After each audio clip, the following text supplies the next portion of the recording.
Et salut à tous, et c'est Errol et bienvenue pour ce playthrough sur un jeu magnifique, Resident Evil 2. Petite minute pour la présentation. Resident Evil 2, c'est comme vous le savez le deuxième de la série et comme son nom l'indique. Donc Capcom avait fait sortir en 96 je crois le Resident Evil 1 et avait reçu un accueil assez brillant, chose qui les a incités à sortir très très vite. Un an et demi plus tard, le Resident Evil 2, qui lui reste un succès monumental qui a fait la réputation de la série Resident Evil.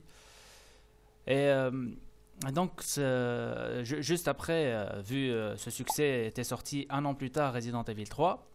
Et ce Resident Evil 2 jouit de plusieurs des qualités qui ont fait la réputation de la série, à commencer par le fait qu'il a quatre scénarios possibles. On a deux personnages jouables, Claire Redfield, la sœur de Chris qu'on avait découvert dans Resident Evil 1, et puis Leon S. Kennedy, un nouveau personnage qui va devenir culte dans la saga Resident Evil. Et donc voilà, il y aura quatre scénarios possibles. Soit on fait Léon scénario A et Claire scénario B, soit on fait Claire scénario A et Léon scénario B. Et là, ce qu'on va faire, c'est Claire scénario A et Léon scénario B. Si vous voulez voir l'inverse, vous pouvez aller sur la chaîne de Karma 001. Ça s'écrit avec un C. Et puis, autre chose, ce jeu jouit également de l'avantage de contenir les trois points de force de la saga Resident Evil, et qui sont, on les détaillera plus amplement plus tard. Les trois choses qui sont et la musique de fond et l'ambiance de fond qui est extrêmement bien travaillée sur les premiers épisodes. La deuxième chose est le raccord avec les autres épisodes. On verra d'ailleurs des moments anecdotiques dont je vous parlerai durant le jeu, qui font le raccord par exemple avec Resident Evil 1 et Resident Evil 2. Et puis troisième point de force qui a été l'une des choses qui a fait la réputation du jeu, c'est ce qu'on appelle les environnements en 3D précalculés. Et donc, sur ce, on va commencer. On va jouer en mode normal et je vous laisse suivre la cinématique d'intro. J'espère que vous allez apprécier cette vidéo et que vous allez vous abonner très vite. Resident Evil 2.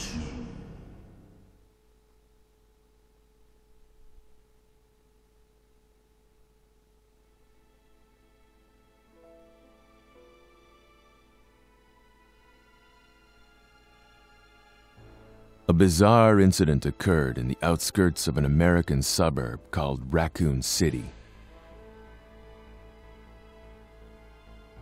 It was later revealed that the terrible disaster had been caused by the T virus, a mutagenic toxin created by the international enterprise Umbrella Incorporated for use in bioweapon experiments.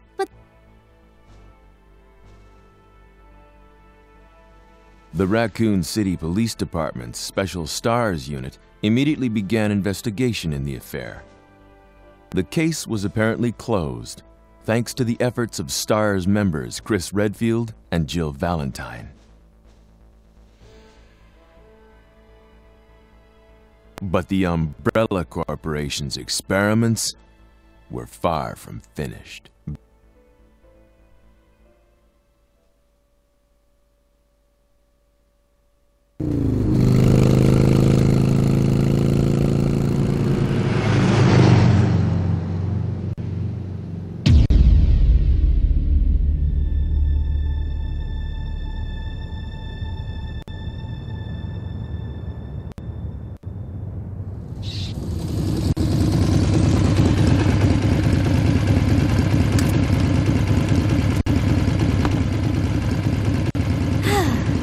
Finally here.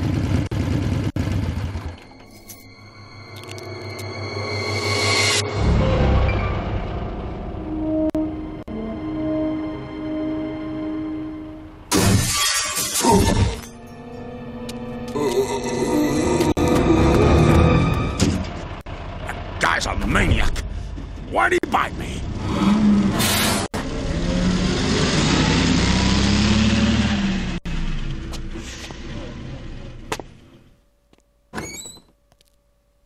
Hello? Is anyone here? Hello?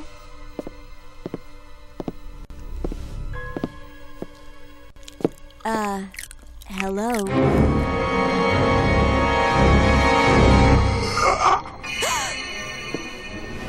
Look, I'm sorry I bothered you, okay? Just don't come any closer. Are you listening?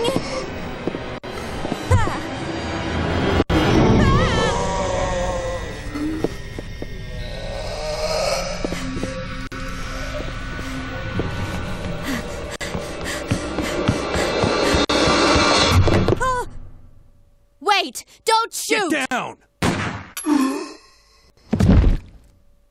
We can't stay out here. Head to the police station. It'll be a lot safer.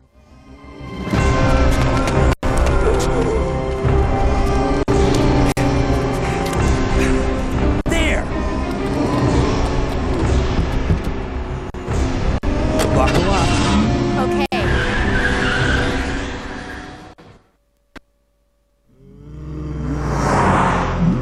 What's going on? I arrived in town, and the whole place went Great. insane. The radio's out. You're a cop, right? Yeah, first day on the job. Great, huh? Name's Leon Kennedy. Nice to meet you. Mine's Claire. Claire Redfield. I came to find my brother, Chris.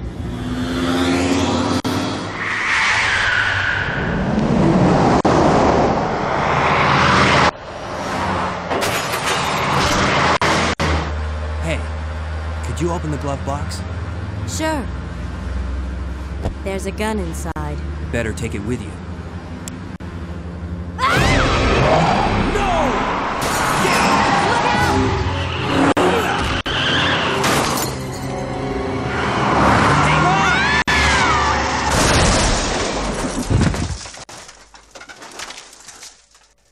You okay?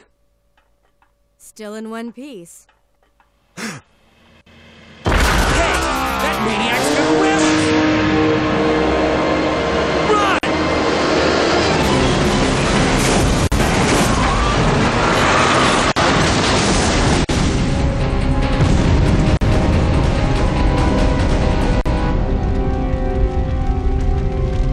Claire!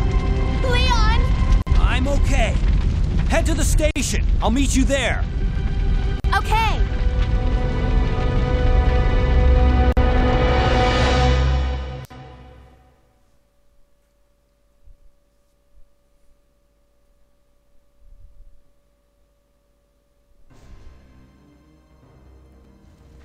Alors voilà les amis, donc on commence sur les chapeaux de roue et on commence par une cinématique qui a servi à mettre les choses chronologiquement dans l'ordre.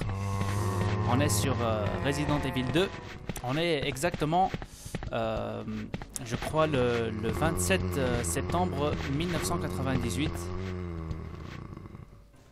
2 ou 3 mois après les incidents du manoir où les membres des Stars de la police avaient découvert des zombies et avaient explosé le manoir, faisant malheureusement disparaître les preuves contre la société Umbrella. Et là, une petite anecdote, si on reste ici une année, rien ne peut se produire. Il faut faire un pas en avant pour que le script se poursuive. Freeze! Who are you? What are you doing here? Mine. Don't shoot! I'm a human!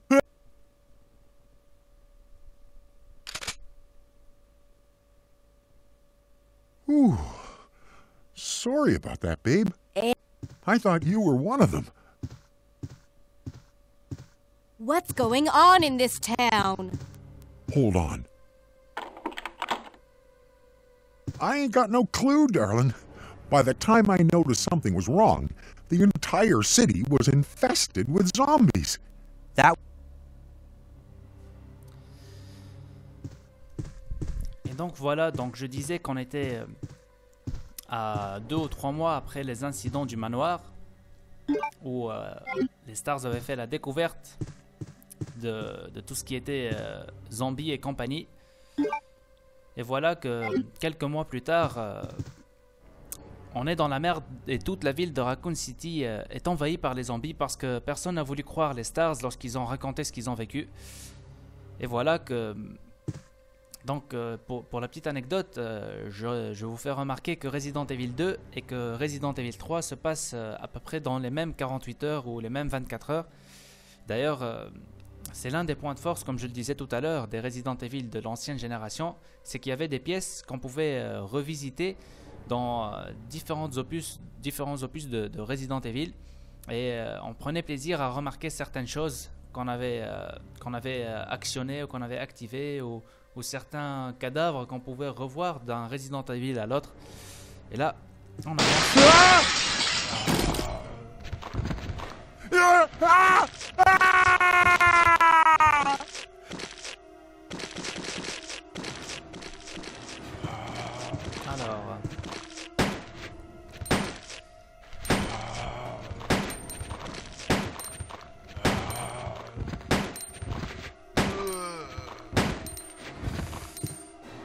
Alors, ce qu'on va faire, c'est ça.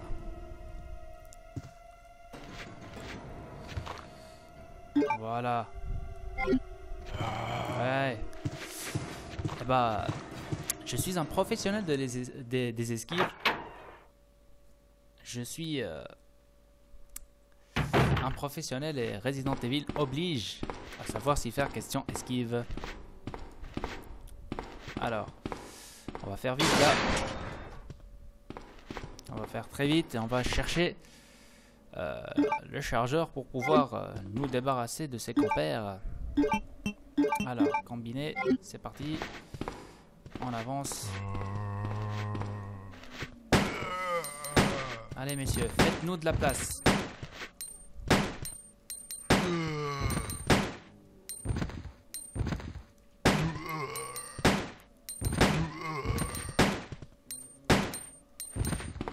Voilà. On a libéré le passage et comme ça on peut avancer.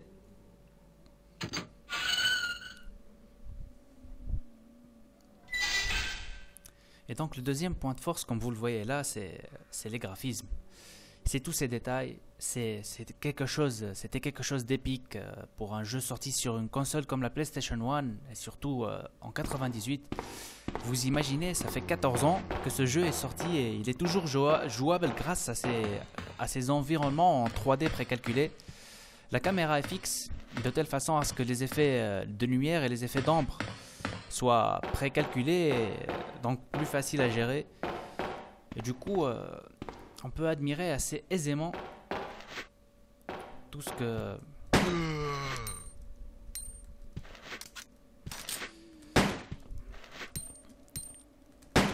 les différences qu'il y a avec les autres Resident Evil, par exemple avec le Resident Evil 1 notamment, c'est que, eh bien, le Resident Evil 1, on était confiné dans le manoir et là on découvre avec stupeur les capacités cachées de ce moteur graphique qui fonctionne en 3D précalculé. Tous ces décors, c'est tellement de détails qui font que c'est tout simplement grandiose pour un jeu sorti en 98 comme je le disais.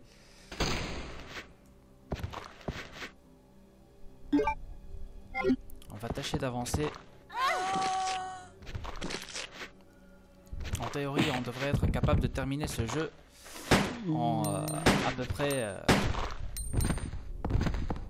à peu près 3 heures, donc il y aura peut-être une quinzaine d'épisodes de 15 minutes chaque fois. Alors, voilà. Hoppa. Et... excellent. Donc voilà, mine de rien on avance et on arrive à un lieu culte du jeu. Et juste je voulais vous faire remarquer ça. Et bah, derrière la porte on continue à voir les zombies. Et cette phrase, pas question de sortir, c'est trop dangereux, c'est tout simplement énorme. C'est bien fait je trouve et ça travaille dans l'esprit et dans l'ambiance d'un Resident Evil. Et donc voilà, c'est la fin de ce premier épisode. On va se retrouver très bientôt, je l'espère, pour un épisode 2 et j'espère que vous aimez cette ambiance et ce jeu et que vous appréciez mes commentaires. Alors à bientôt et portez-vous bien.